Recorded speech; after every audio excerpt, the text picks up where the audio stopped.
हद से ज़्यादा खुशी और हद से ज़्यादा गम, हद से ज़्यादा खुशी और हद से ज़्यादा गम किसी को कभी बताना नहीं चाहिए, क्योंकि दुनिया हद से ज़्यादा खुशी पर नज़र और हद से ज़्यादा गम पर नमक लगा देती है।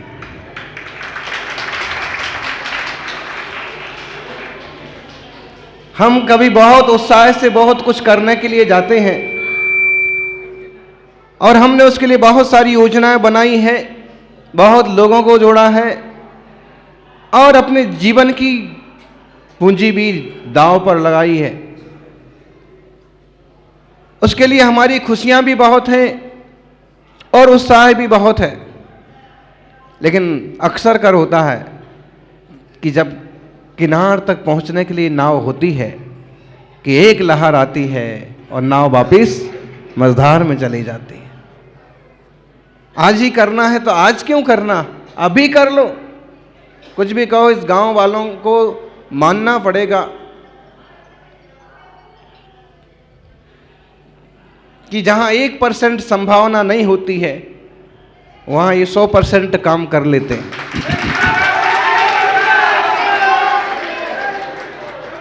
ऐसे ही श्रावकों को धर्म ध्यान के मामले में होना चाहिए, ऐसे ही श्रावकों को भक्ति पूजा के मामले में होना चाहिए।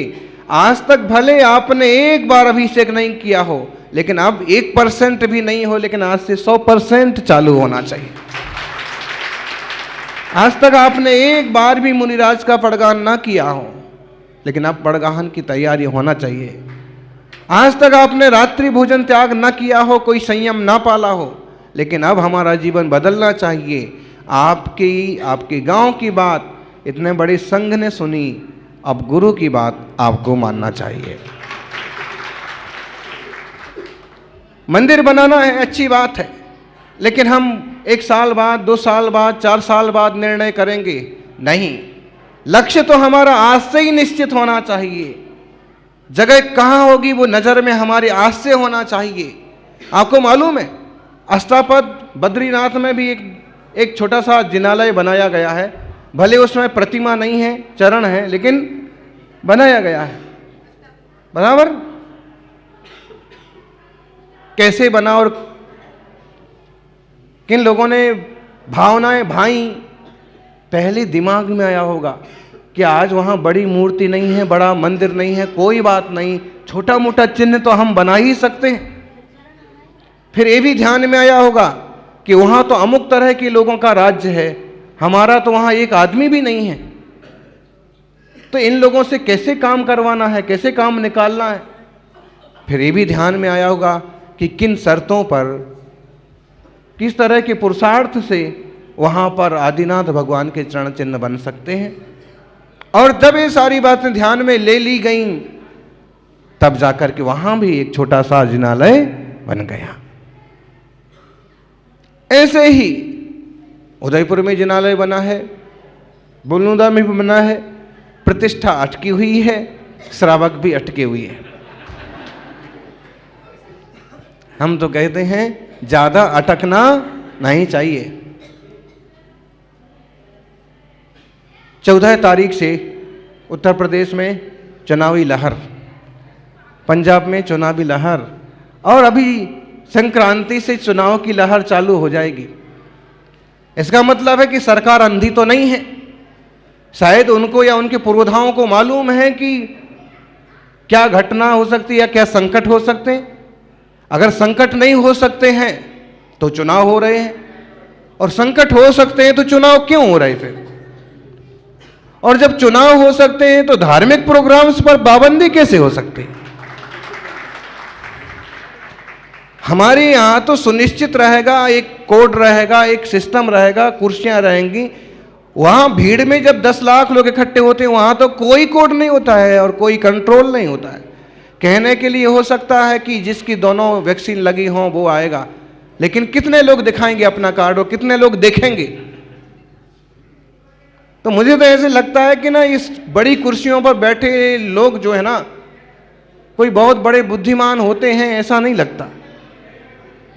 अगर तीसरी लहर का अंदेशा है तो चुनाव 2-4 महीने और टालिए।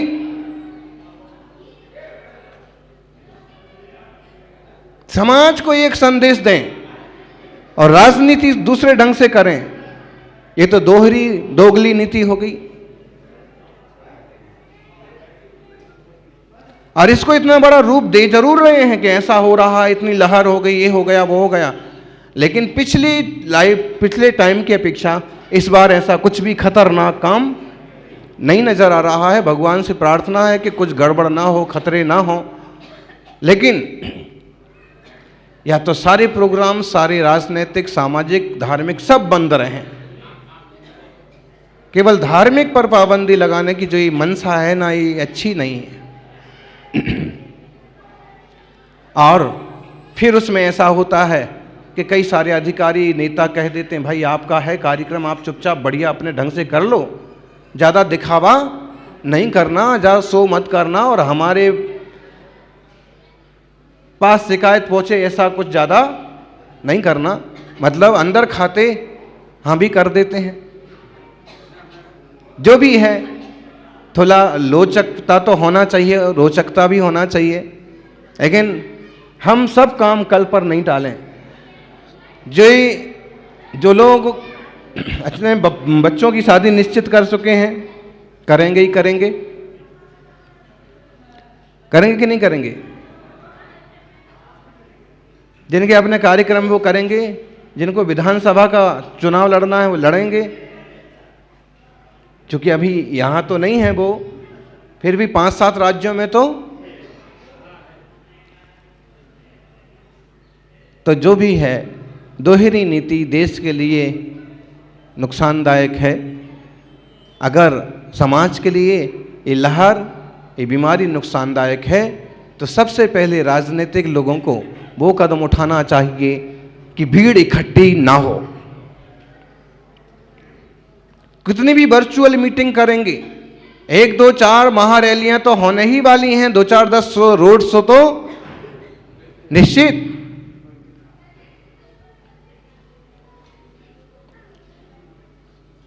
तो अपन उस पर बहुत ज़्यादा क्या विचार करें, लेकिन इतना ज़रूर करें कि अपने धार्मिक विचारों को नहीं छोड़ें। रोज़मर्रा की पूजा पद्धतियाँ, मुनि संघ की सेवा, ये चीज़ें निश्चित रूप से चालू रखें। और एकदम सर पर जो अपने कार्यक्रम हैं उनको भी पूरा करने का पुरुषार्थ और प्रयास करें। सज्जनों, समय और नदी की धार लौट के नहीं आती है। कभी कभी ये होता है कि हम सोचते हैं कि थोड़ा समय बाद मालूम पड़ता है कि थोड़ा का बजाय ज़्यादा ही हो जाता है। फिर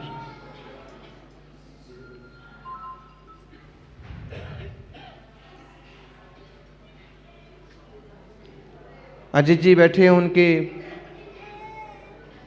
मित्र मंडल हैं, और तीसरा साल है, तीसरी बार मुहूर्त निकला है पंच कल्याणक का।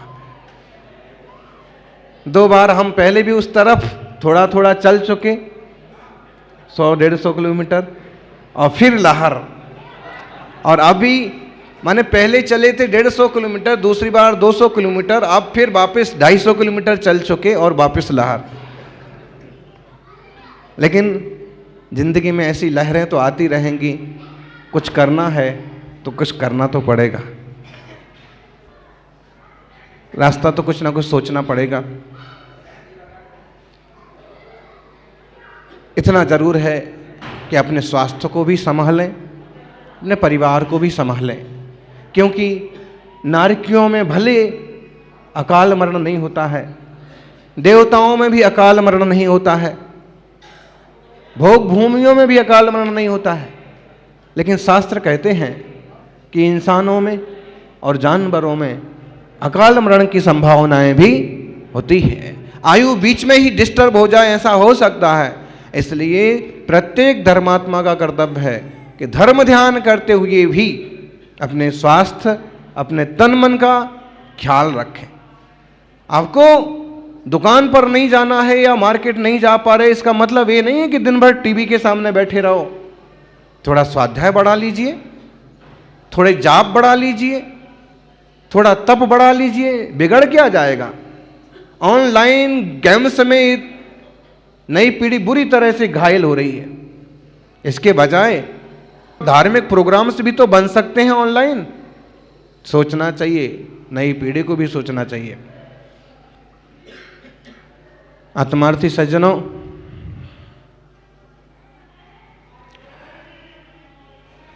चल ही रहे हैं और चलने का नाम ही जिंदगी है।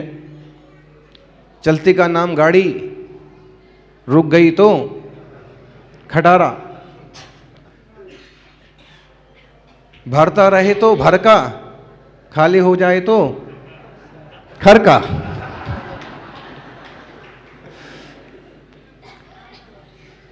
भाई कितना भी यहां से खाली करके कहीं बाहर चले जाओ, लेकिन ध्यान रखना, जो सुकून और शांति गांव के वातावरण में होती है वो बड़े बड़े शहरों में नहीं होती। ठीक है, आजीविका के लिए बाहर जाना पड़ता है तो आजीविका के लिए बाहर जाएं, लेकिन एक समय के बाद वापस अपने गांव में बस जाएं।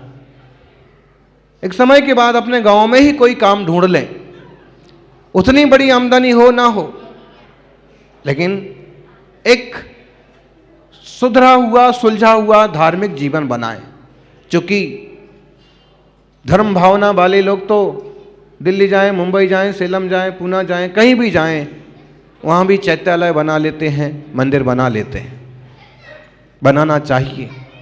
आज भी कई लोग ऐसे मिलेंगे कि उन्हें अगर नया घर खरीदना है, किराए पर जाना है, तो पहले ही कहेंगे कि मंदिर कितनी दूर है। ये जो मन का मंदिर से जुड़ाव है ना, ये इस जीव के पुण्य की घोषणा करता है।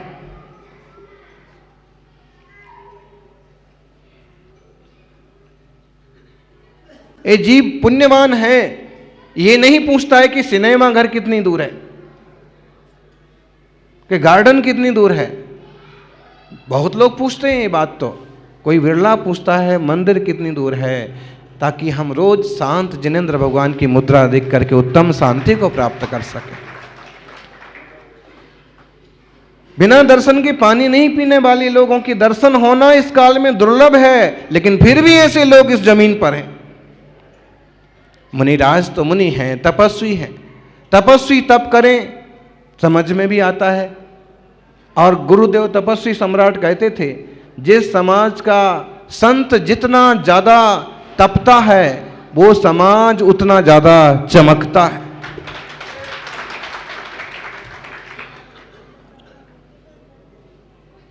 आप ये नहीं समझना कि आपकी कमाई है सारी, उसमें आपके पुरखों का तो हाथ है ही, शुभ भावना है ही, लेकिन जिन गुरुओं को, जिन प्रभु को आप मानते हैं, कहीं ना कहीं उनसे भी मंगल वर्गणाएं प्राप्त होती हैं और जीवन उन्नति करता है, तरक्की करता है।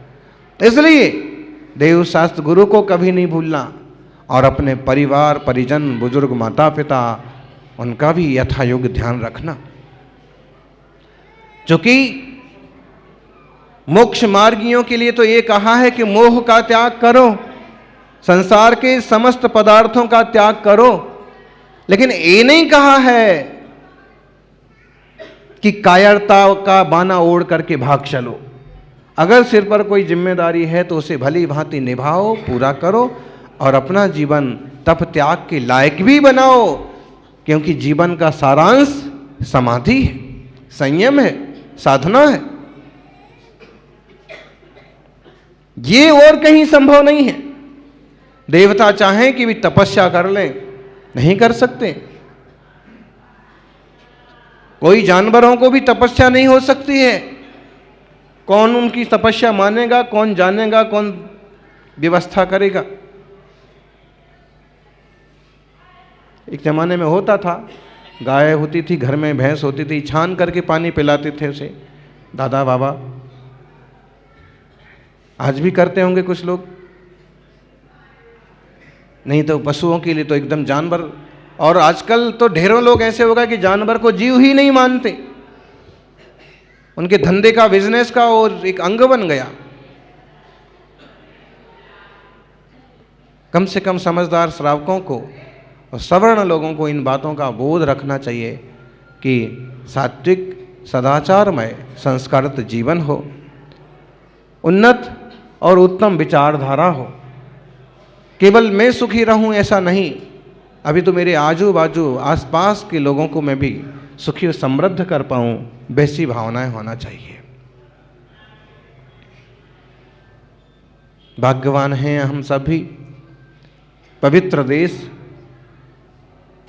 और इस पवित्र माटी में जहाँ एक सुंदर सा जिनालय है विराजे हैं, जहाँ मुनि राजाओं के नृग्रंथों के चरण विचरण करते रहते हैं। और इस सब सुंदर स्वस्थ माहौल का हमें लाभ लेना चाहिए। हम इस बात से मना नहीं करते हैं कि आप समाज सेवा में मत जाएं, राजनीति में मत जाएं, व्यवसाय में ना जाएं, उद्योगपति ना बने। ग्रस्त हैं, ग्रस्त जहां तक जा सकता है, जो कुछ कर सकता है करना चाहिए। जो कुछ कर सकता है, जो कुछ योग्य और उचित है करना चाहिए, लेकिन निज धर्म को कभी नहीं बिसरना चाहिए। जिन धर्म को कभी नहीं बिसरना चाहिए। इस संसार में जो कुछ करते हैं उससे जीवन चलता है, और जो धर्म ध्यान में जो कुछ करते हैं उससे परमार्थ सधता है। केवल हमें लौकिक जीवन, लौकिक जिंदगी ही नहीं चलाना है, हमें प्रभु भी देखना है, परमार्थ भी देखना है। इसलिए मौन और शांत जीवन का, सहज जीवन का, निर्मल जीवन का पुरुषार्थ करें। बड़े बुजुर्गों को चाहिए फिजूल की बातों में उलझने की बजाय और पंचायती करने की बजाय थोड़ा स्वाध्याय बढ़ाएं, थोड़ा मौन बढ़ाएं, थोड़ा जाप करें। क्योंकि आजकल की पीढ़ी को आप ज़्यादा उपदेश देने जाएंगे, उल्टा ही आपको सुनना पड़ जाएगा। इसलिए बहुत ज़रूरी हो तो हल्का फुल्का संदेश दें, नहीं तो अपने अपने में मगन।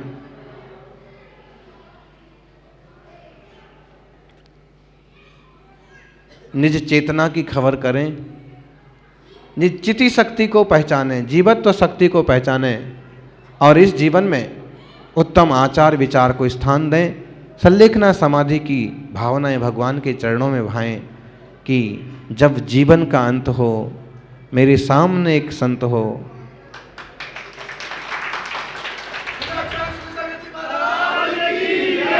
जय बोलिए 24 तीर्थंकर भगवान की।